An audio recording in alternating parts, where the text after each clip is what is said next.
আজকের ভারতীয় জনতা পার্টির ডাকে 12 ঘণ্টার বাংলা বন্ধের পরে সাংবাদিকদের মুখোমুখি হয়ে কাঁথি লোকসভার সাংসদ সৌমেন্দু অধিকারী।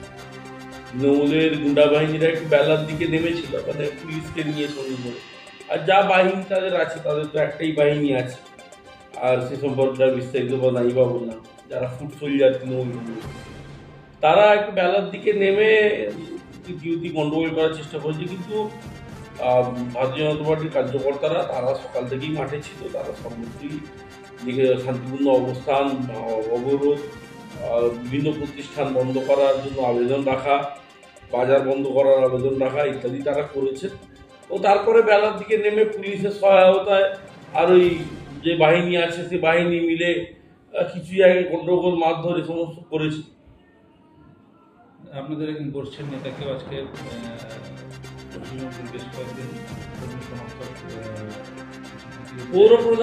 পৌরপ্রধানের নেতৃত্বে তো তিনি তো গায়ে হাত তুলছিলেন, মারছিলেন ধরে। তার বাবার বয়সী একজন মানুষকে গায়ে হাত, তার বাবার সঙ্গে রাজনীতি করেছেন বীরেন্দ্রনাথ পাত্র, তার ওই পৌরপ্রধানের যিনি পিতা, প্রাক্তন মন্ত্রী, এখন রামনগরের 26 সালের টিকিট আর কাঁথি পৌরসভার চেয়ারটাকে সুরক্ষিত রাখতে হবে, কারণ একটা চাকরি গেছে আর পরবর্তী চাকরিগুলো সুরক্ষিত রাখতে হবে। প্রাইভেট লিমিটেড কোম্পানির চাকর, তার বাবার বউর সঙ্গে রাজনীতি করার লোককে তার বাবার বয়সী লোককে ধরে গায়ে হাত তুলে মারছে। এই তো হচ্ছে সংস্কৃতি, তোলামূল বাহিনীর সংস্কৃতি।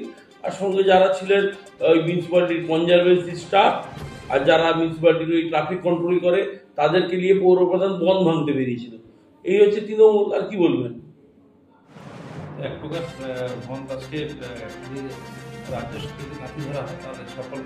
বন্ধ আপনারাই বলুন, বন্ধ অত্যন্ত সর্বাত্মক হয়েছে। আমরা অশান্তিতে পা দিইনি, যে আপনি অনেক অনেক কথা বলতে পারেন, কিন্তু অশান্তিতে আমরা পা দিইনি, আমরা অশান্তি এড়িয়ে গেছি।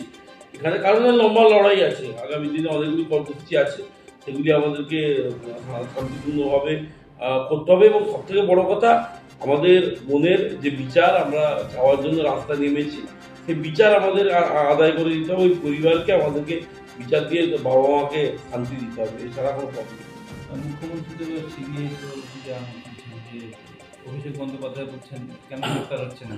আমি আগে বলছি 9 তারিখ যখন মানে রাত্রে ঘটনাটা ঘটে, 10 তারিখ ভোর থেকে মুখ্যমন্ত্রীর সম্পূর্ণ তার পরিকল্পনায়, তার ইশারায় কলকাতা পুলিশ, আরজিকর কর্তৃপক্ষ সবাই মিলে ওই ক্রাইম সিনকে ডিস্ট্রয় করা, পোস্টমর্টমকে ম্যানিপুলেট করা, দেহ দ্রুততার সঙ্গে তাকে শেষকৃত্য সম্পন্ন করা, পরিবারের উপর চাপ সৃষ্টি করা, পরিবারে গিয়ে পরিবারকে প্রলোভিত করার চেষ্টা করা, যে যা কাজ করা দরকার সিবিআই আসার আগে অবধি, 14 তারিখ মধ্যরাত্রে অবধি ওই লুম্পেন বাহিনীদেরকে ছেড়ে দিয়ে, লুঙ্গি বাহিনীকে ছেড়ে দিয়ে তিনি যা করার চেষ্টা করেছেন, সম্পূর্ণটা করার পরে তিনি আজকে সিবিআইয়ের ঘাড়ে দোষ চাপাচ্ছেন। তিনি আজকে রাজ্য বিধানসভায় আইন আনবেন। তিনি কাকে মূর্খেশ্বরকে বাদ করছেন? রাজ্য বিধানসভা আইন এনে সেই আইন কি কখনো বর্তমান, আগে সিআরপিসি, আইপিসি, বর্তমান ভারতীয় ন্যায় সংহিতা, তাতে কি ওই আইনকে ইনক্লুড করা যাবে নাকি? আর যথেষ্ট বর্তমান আইনেই যথেষ্ট অবকাশ রয়েছে যারা ধর্ষক তাদের চরম শাস্তি দেওয়ার।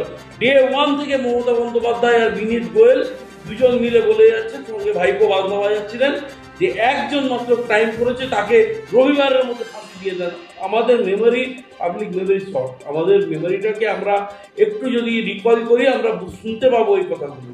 উনি কেন বলছিলেন যে যাকে পাওয়া গেছে রবিবারের মধ্যে ফাঁসি দিয়ে দিলে ঝামেলা সব মিটে যাবে, আর আমার গদির প্রতি আর কেউ আঙুল তুলবে না, আমার গদিটা সুরক্ষিত রাখবে। একটা এরকম চরমতম নিন্দনীয়, নক্কারজনক একটা ঘটনাকে তিনি ধামাচাপা দেওয়ার জন্য তার যে দাসানুদাস পুলিশ এবং তার যে এসপি, ডক্টর এসপি দাস সহ যা আমরা শুনতে পাচ্ছি, সন্দীপ বাবুর যারা গডফাদার আছে, স্বাস্থ্য ভবন যারা দুর্নীতির আখড়া বানিয়েছেন, তাদেরকে দিয়ে তিনি পরিচালিত করছেন, অসুবিধার কিছু নেই।